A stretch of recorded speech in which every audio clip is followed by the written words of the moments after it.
Heureuse semaine à tous et à toutes, mesdames, messieurs, bienvenue à ce journal.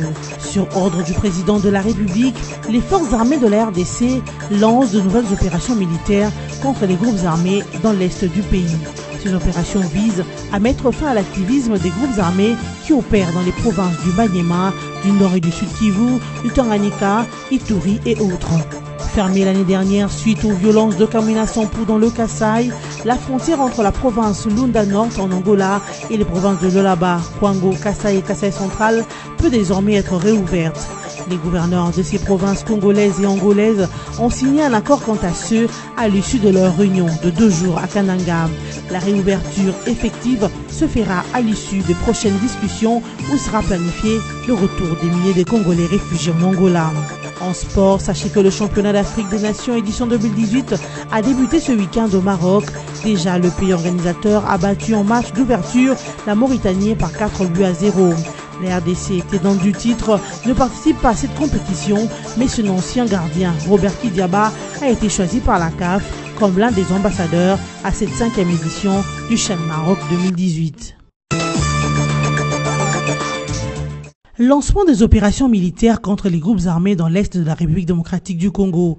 Le ministre de la Défense nationale, ancien combattant, réinsertion, Crispin Atamatabé, a annoncé samedi 13 janvier 2018 dans un communiqué remis à la presse le démarrage, sur instruction du président de la République, chef de l'État, commandant suprême des forces armées de la RDC, Joseph Kabila Kabange, d'une vaste offensive armée à partir du territoire de Beni dans la province du Nord Kivu. Ce en vue de mettre fin à l'activisme des groupes armés qui opèrent dans les provinces du Maniema, du Nord et Sud Kivu, du Tanganyika, de l'Ituri, du Nord Ubangi et du Bas-Ouélé. L'objectif visé est la paix et la sécurité dans certaines contrées de la partie orientale du pays qui ont été longtemps fragilisées par l'activisme de groupes armés étrangers et locaux. Il s'agit principalement des ADF dans le territoire de Beni, les différents Maïma Yakutumba, Raya Motomboki et autres dans les provinces du Maniema, du Nord et du Sud Kivu et du Tanganyika.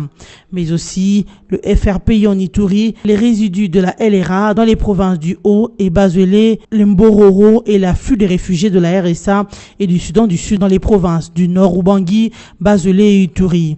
Et l'armée est passée à la phase offensive dès le matin du samedi 13 janvier 2018 à partir du territoire de Beni. Conscient de la situation que traverse le territoire de Beni ainsi que le territoire de Lubero.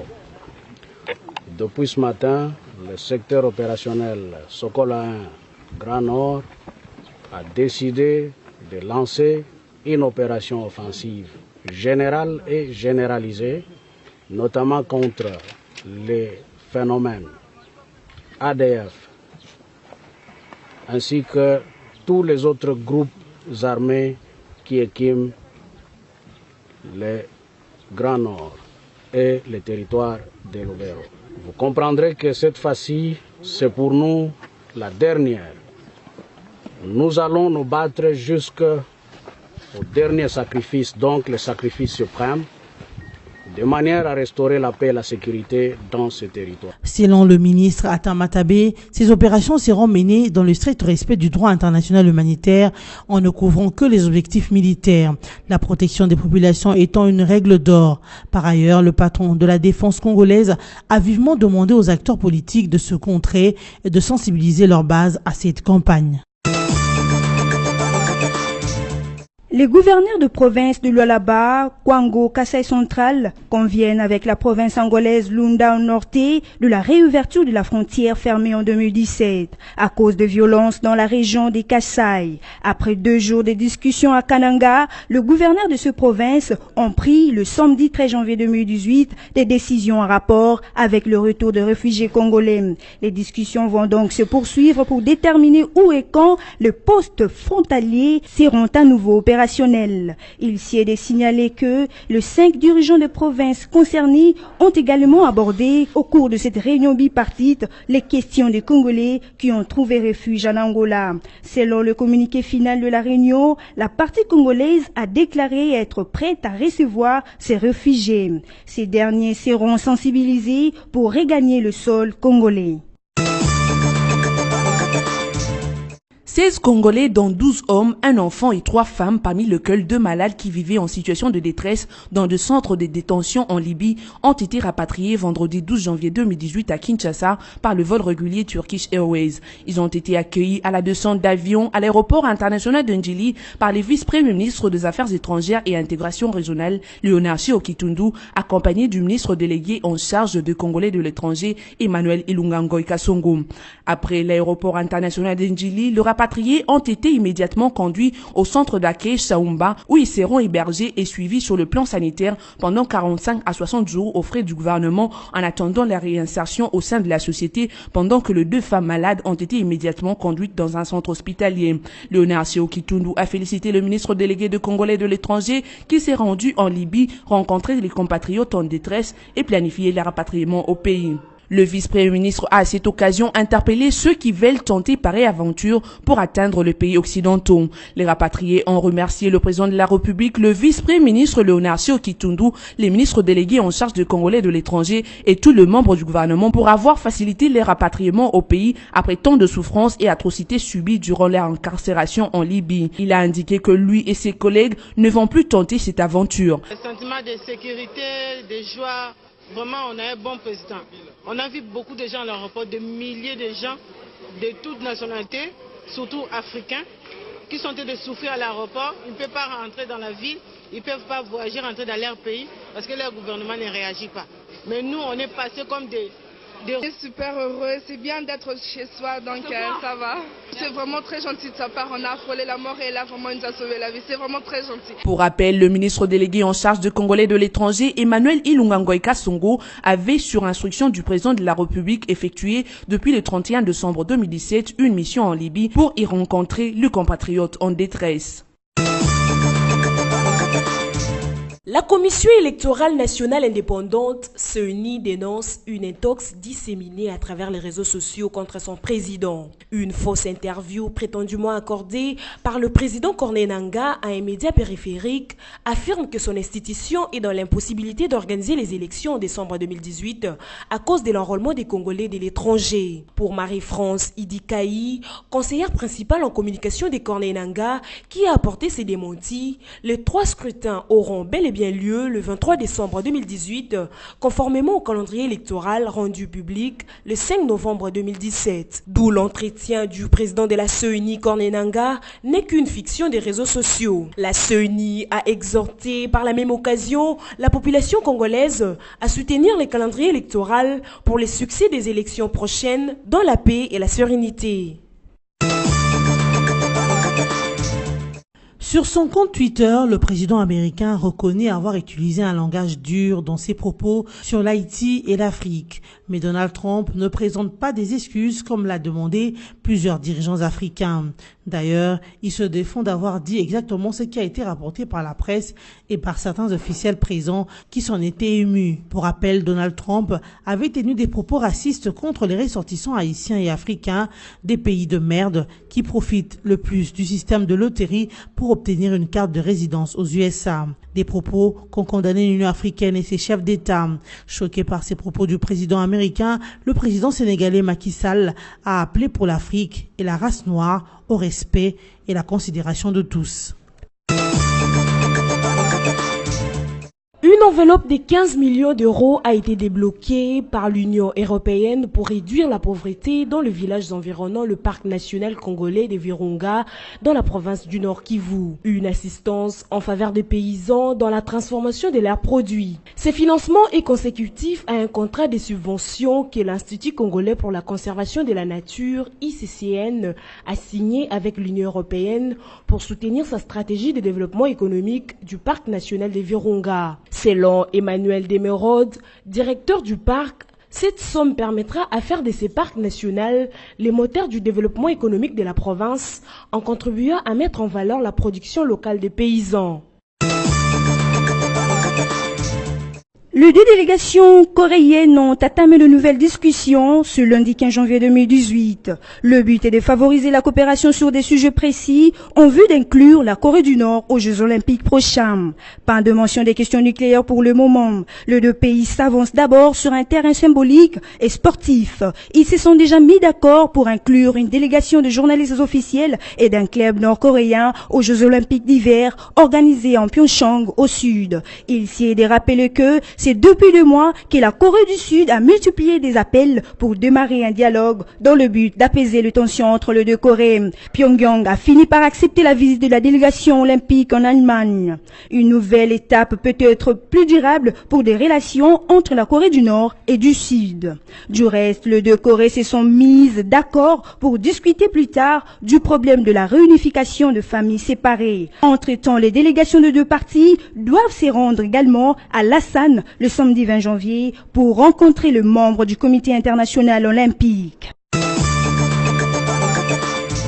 Le championnat d'Afrique des Nations CHAN édition 2018 a ouvert ses portes le samedi 13 janvier 2018 au Maroc. En match d'ouverture de cette 5e édition du CHAN, le Maroc, pays organisateur, a battu la Mauritanie par 4-0. La deuxième rencontre du même groupe qui s'est jouée le dimanche 14 janvier 2018 s'est soldée par la victoire du Soudan face à la Guinée par le score de 2-1. Le même jour, 2 matchs du groupe B se jouaient. La Namibie a battu la Côte d'Ivoire par 1-0 et la Zambie l'emporte sur l'Ouganda par le score de 3-1. Parmi les grands absents à cette 5e édition du CHAN Maroc 2018 figure la République démocratique du Congo, tenante du titre, qui a été écartée de la course lors des éliminatoires par le Diable Rouge du Congo-Brazzaville. Mais les Congolais de Kinshasa sont tout de même représentés par l'ancien gardien des Léopards, Robert Kidiaba, qui a été choisi par la CAF comme l'un des ambassadeurs de cette 5e édition du championnat d'Afrique des Nations Maroc 2018. En plus, il s'y est de noter que la Libye affronte la Guinée équatoriale ce lundi 15 janvier 2018 en premier match du groupe C. Le deuxième match opposera les Super Eagles du Nigeria à la sélection du Rwanda. Ce journal est terminé, voici le rappel de titre. Sur ordre du président de la République, les forces armées de la RDC lancent de nouvelles opérations militaires contre les groupes armés dans l'est du pays. Ces opérations visent à mettre fin à l'activisme des groupes armés qui opèrent dans les provinces du Maniema, du Nord et du Sud Kivu, du Tanganyika, Ituri et autres. Fermée l'année dernière suite aux violences de Kamina Sampou dans le Kasaï, la frontière entre la province Lunda Nord en Angola et les provinces de Lualaba, Kwango, Kasaï et Kasaï Central peut désormais être réouverte. Les gouverneurs de ces provinces congolaises et angolaises ont signé un accord quant à ceux à l'issue de leur réunion de 2 jours à Kananga. La réouverture effective se fera à l'issue de prochaines discussions où sera planifié le retour des milliers de Congolais réfugiés en Angola. En sport, sachez que le championnat d'Afrique des Nations édition 2018 a débuté ce week-end au Maroc. Déjà, le pays organisateur a battu en match d'ouverture la Mauritanie par 4-0. La RDC, tenante du titre, ne participe pas à cette compétition, mais son ancien gardien, Robert Kidiaba, a été choisi par la CAF comme l'un des ambassadeurs à cette 5e édition du CHAN Maroc 2018. Merci de nous avoir suivis. Excellente soirée chez vous.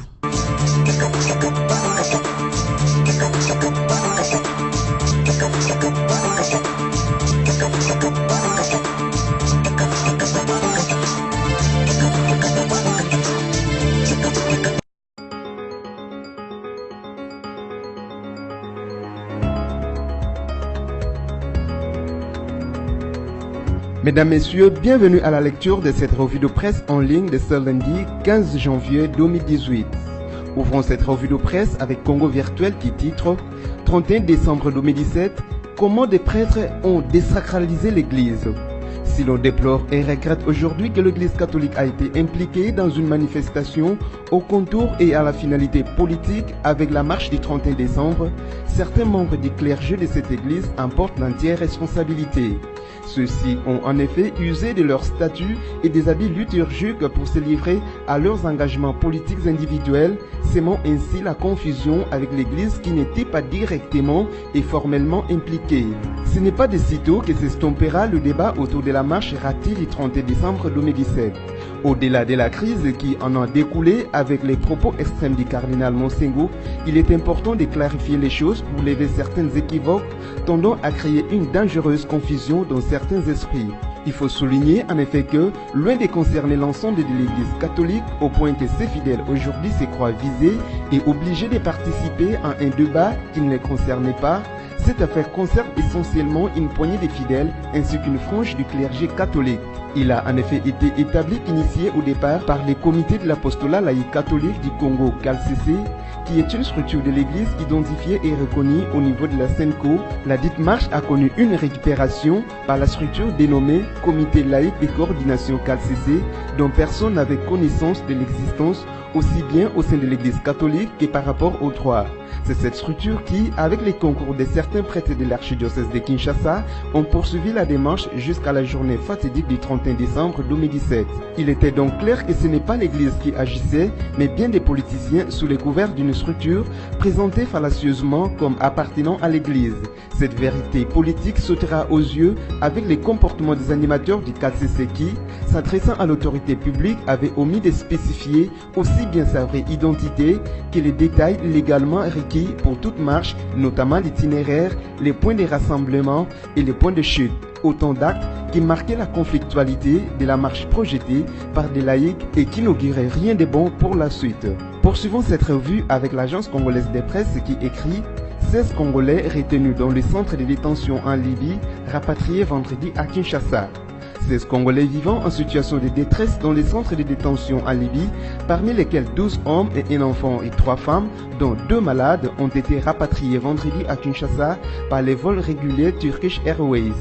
Ils ont été accueillis à la descente d'avion à l'aéroport international d'Engili par le vice-premier ministre des Affaires étrangères et intégration régionale Léonard Okitundu, accompagné du ministre délégué en charge des Congolais de l'étranger Emmanuel Ilunga Ngoï Kassongo.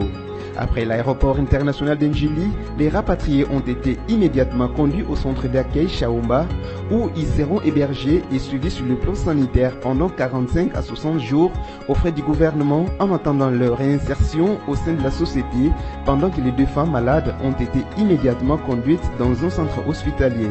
Léonard Okitundu a félicité les ministres délégués des Congolais de l'étranger qui s'est rendu en Libye, rencontré les compatriotes en détresse et planifié leur rapatriement au pays. Le vice-premier ministre a à cette occasion interpellé ceux qui veulent tenter pareille aventure pour atteindre les pays occidentaux. Pour sa part, un délégué des rapatriés a, au nom de ses collègues, remercié le président de la République, le vice-premier ministre Léonard Okitundu, le ministre délégué en charge des Congolais de l'étranger et tous les membres du gouvernement pour avoir facilité leur rapatriement au pays après tant de souffrances et d'atrocités subies durant leur incarcération en Libye. Il a indiqué que lui et ses collègues ne vont plus tenter cette aventure. Bouclons cette revue de presse avec Forum des As qui titre « La croisade Luzolo accouche d'une souris ».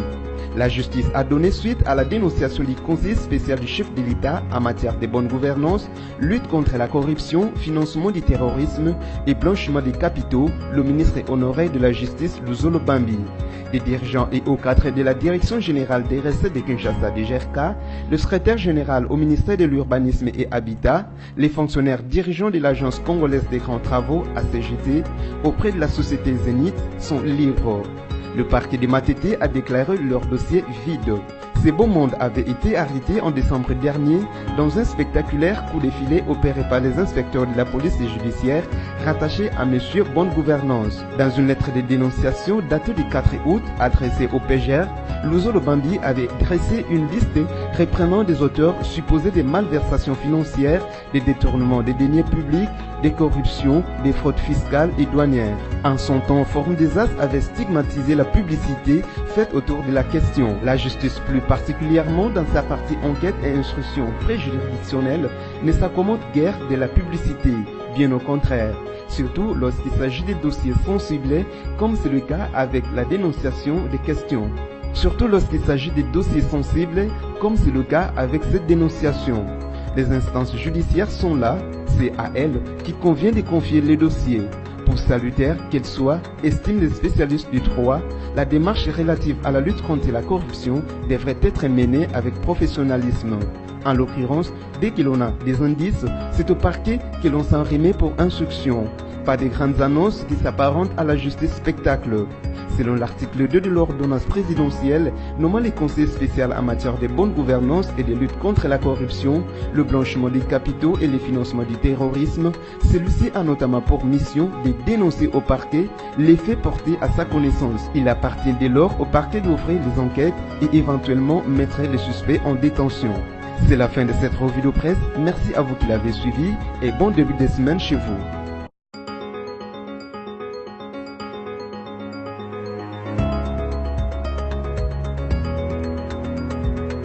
Congo Panorama, votre magazine d'actualité est de nouveau dans les bacs avec sa 26e édition, la première de l'année 2018. Découvrez la diversité de ses rubriques telles que la coopération avec la bipartite RDC Afrique du Sud à Kinshasa ou la tripartite de Brazzaville sur la paix et les élections.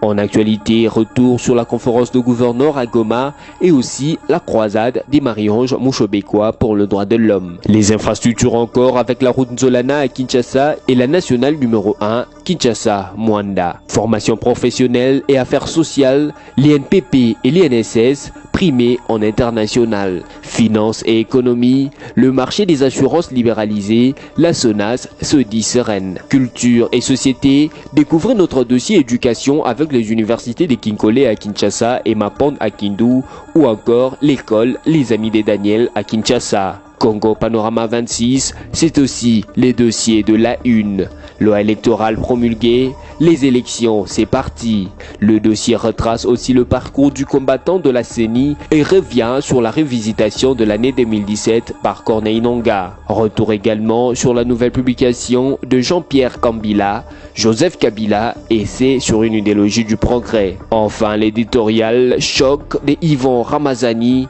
il a gagné son pari. Il, c'est Joseph Kabila. L'éditorialiste revisite le parcours et les efforts du président de la République dans le processus vers les élections et conclut: l'histoire retiendra encore une chose pour Joseph Kabila, il a gagné son pari. Congo Panorama, s'investir pour un Congo émergent. Congo Panorama, toute l'actualité à votre portée.